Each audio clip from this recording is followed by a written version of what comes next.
Do you want to know? Well, I've been thinking about you, and I think I have to listen because.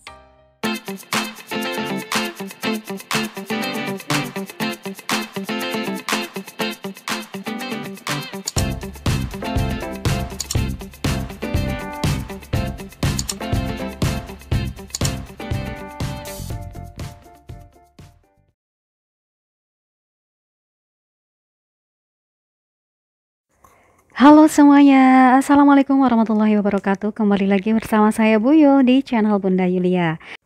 Nah, kali ini saya mau sharing dengan Bunda semuanya untuk membuat budgeting Agustus 2021.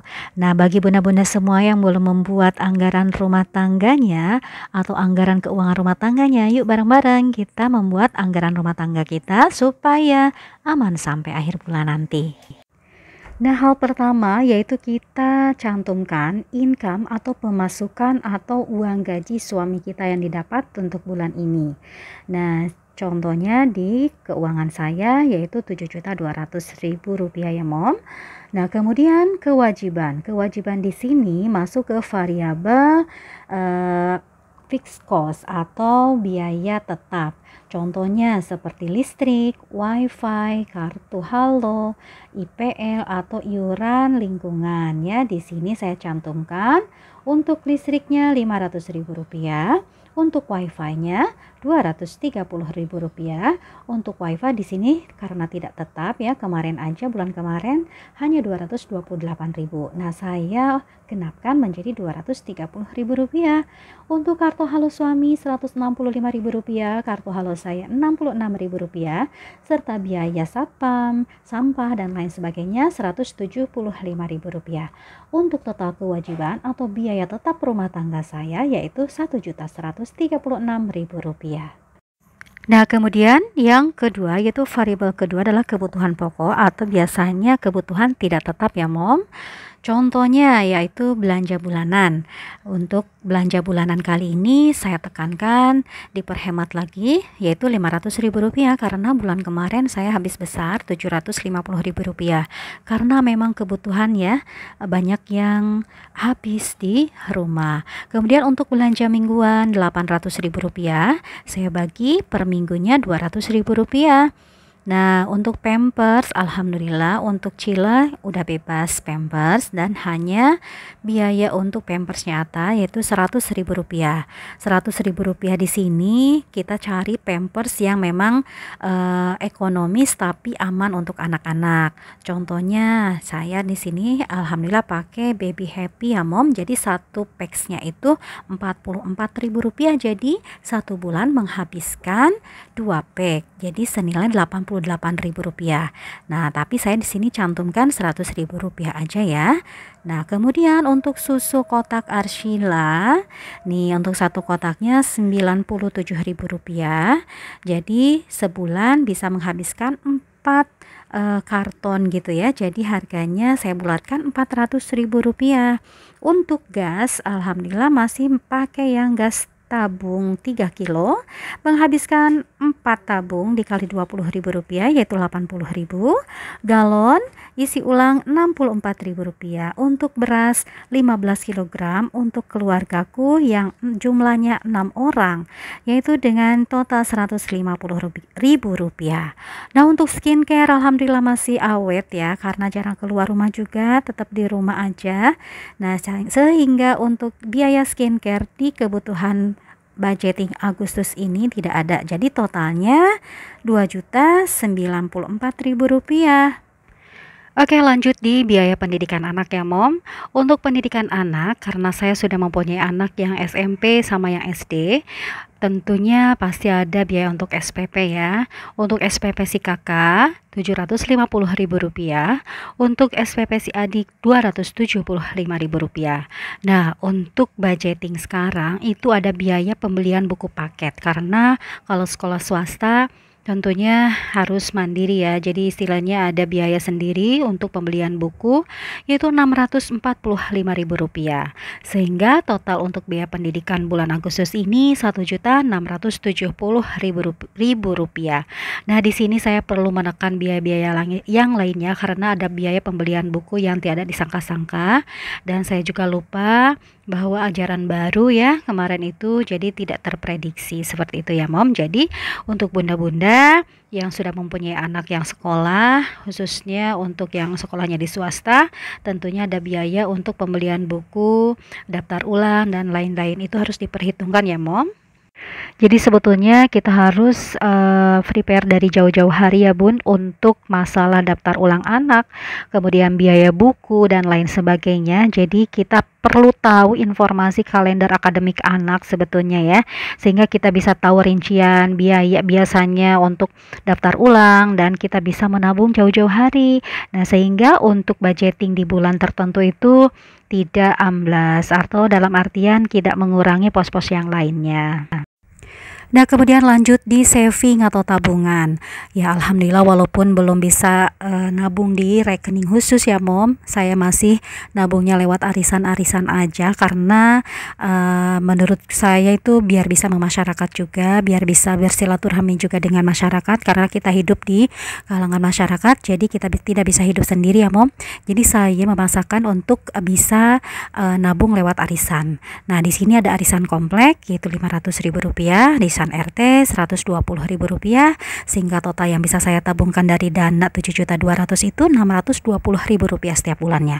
Nah, kalau bunda-bunda semuanya tidak mengikuti arisan juga nggak apa-apa, ikut yang terbaik aja menurut kalian sendiri, teman-teman sendiri ya, bisa lewat rekening, bisa lewat celengan yang ada di rumah atau lain sebagainya.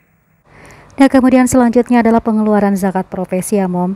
Nah, ini tidak mesti sama ya Mom, karena kita mungkin beda-beda ya, setiap keluarga mempunyai kemampuan yang berbeda-beda, dan saya pula juga kemampuannya cuman hanya sekitar nominal kecil ya Mom.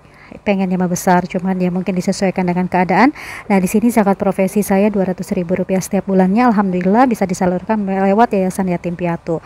Nah, kemudian kalau misalkan mami-mami atau bunda semuanya mau diganti dengan zakat infak sodako karena ya mungkin belum memenuhi nisabnya atau lain sebagainya, karena saya fakir ilmu juga, silakan cari tahu yang selengkap-lengkapnya bagaimana mengenai zakat profesi atau yang lainnya ya Mom. Bisa diganti dengan infak sodako atau zariah yang lainnya.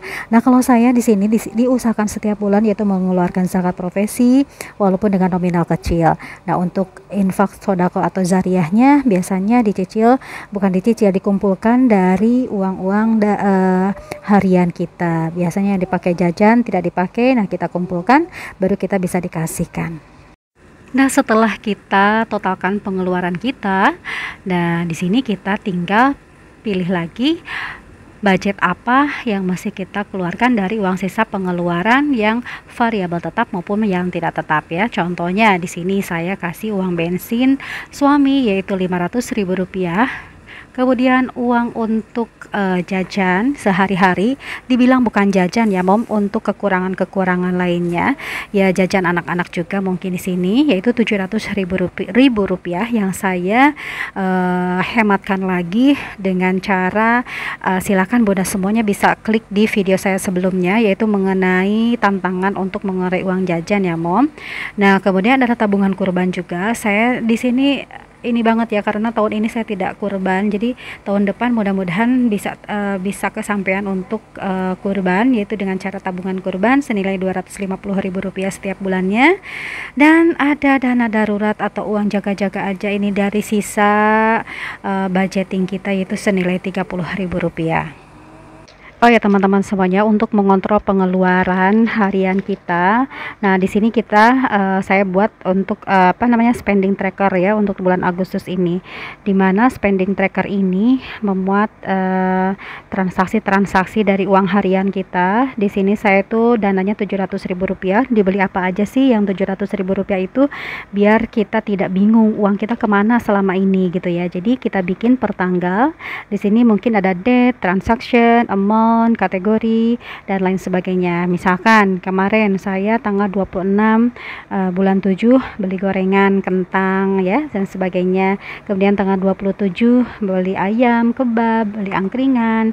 Tanggal 28 ya saya beli jajan anak-anak dan lain sebagainya. Jadi kita tulis tuh di situ sehari-harinya kita menghabiskan berapa. Nah, di sini kan saya di video sebelumnya maksimal untuk per harinya itu Rp35.000 dan harus bisa mengurangi Rp5.000. Jadi sebesar Rp30.000 ya. Nah, jadi di sini kita tekankan lagi, misalkan hari Senin kita tidak jajan, kemudian hari Selasa baru bisa kita jajan. Jadi saling menutupi gitu ya, Bun. Nah, selain membuat anggaran atau pos-pos anggaran budget setiap bulannya, kita juga harus membuat perencanaan untuk belanja bulanan kita. Misalkan dengan cara membuat list apa aja kebutuhan atau keperluan yang akan kita belanjakan setiap bulannya yang sekira-kiranya di rumah itu sudah habis ya. Jadi kita sesuai dengan list atau belanja sesuai dengan list yang sudah kita bikin. Jadi tidak belanja ke sana kemari dulu ya, alias kita sesuai dengan posnya sendiri. Oke teman-teman semuanya, jadi selain kita membuat rencana atau pos anggaran setiap bulannya, kita juga harus dan perlu membuat catatan belanja mingguan. Di sini belanja mingguan di sini mungkin lebih ke sayuran ya, Bun. Nah, kita bagi aja per minggu misalkan dengan budget Rp200.000. Nah, untuk satu minggu biasanya kita belanja tidak selamanya per minggu ya, Bun. Kadang harian juga, misalkan 2 hari sekali. Di hari yang pertama misalkan kita belanja Rp80.000. Kita tulis tuh supaya tidak melebihi dari budget Rp200.000. Kemudian misalkan hari berikutnya kita belanja Rp80.000 lagi. Nah, berarti totalnya Rp160.000. Nah, jadi kita bisa punya sisa untuk belanja di minggu pertama itu sekian lagi, sehingga tidak over budget juga untuk belanja mingguan kali ini ya. Nah, baik Bunda semuanya, teman-teman semuanya, walaupun kita sudah membuat budgeting setiap bulannya, tetapi ada aja biaya yang tidak terduga sehingga tidak sesuai dengan apa yang sudah kita rencanakan. Tidak masalah ya, karena memang situasi atau keadaan tidak bisa diprediksi sebelumnya ya kan. Tapi dijadikan bahan pelajaran aja untuk minggu-minggu atau bulan-bulan berikutnya. Nah, jadi kita selain bikin budgeting juga harus membuat biaya yang tidak terduga. Nah, biaya tidak terduga kita tulis aja, misalkan per tanggal sekian kita telah mengeluarkan uang untuk jajan apa, atau ada keperluan apa, misalkan ada servis AC lah yang tiba-tiba AC-nya mati, atau misalkan kita beli TV yang tiba-tiba TV-nya mendadak mati atau lain sebagainya. Nah, itu biaya tidak terduga kan. Jadi di sini kita perlu mencatat biaya tidak terduga supaya kita tahu nanti supaya bisa direview di akhir bulannya.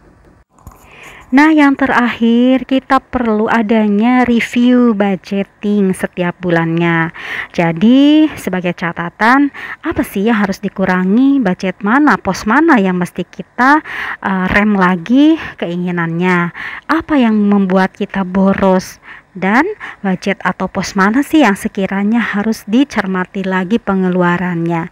Nah, itu perlu sekali Mom. Jadi kita sama suami perlu berbincang santai aja dengan masalah budgeting keluarga. Jadi istilah mereview lagi ya pengeluaran atau pos-pos mana yang sekiranya bisa kita kurangkan dan bisa kita hemat lagi, seperti itu. Kalau misalkan anggaran pengeluaran kita pas waktu bulan itu adalah defisit atau melonjak naik seperti itu, syukur-syukur stabil ya Mom. Tapi kalau misalkan ada yang merasa aku belum bisa Mom walaupun sudah bikin budget, tidak masalah karena tidak harus selalu sukses setiap bulannya. Kita juga harus ini dalam tahap belajar ya Mom, daripada kita tidak merencanakan sama sekali, artinya keuangan kita bakal amblas setiap bulannya. Mendingan kita pos-poskan dulu supaya kita bisa menekan semua keinginan yang belum tentu kita butuhkan saat itu juga. Demikian vlog hari ini, mudah-mudahan bisa membawa keberkahan dan manfaat buat kita semua. Kita sama-sama belajar karena kita fakir ilmu. Wassalamualaikum warahmatullahi wabarakatuh. See you next, bye.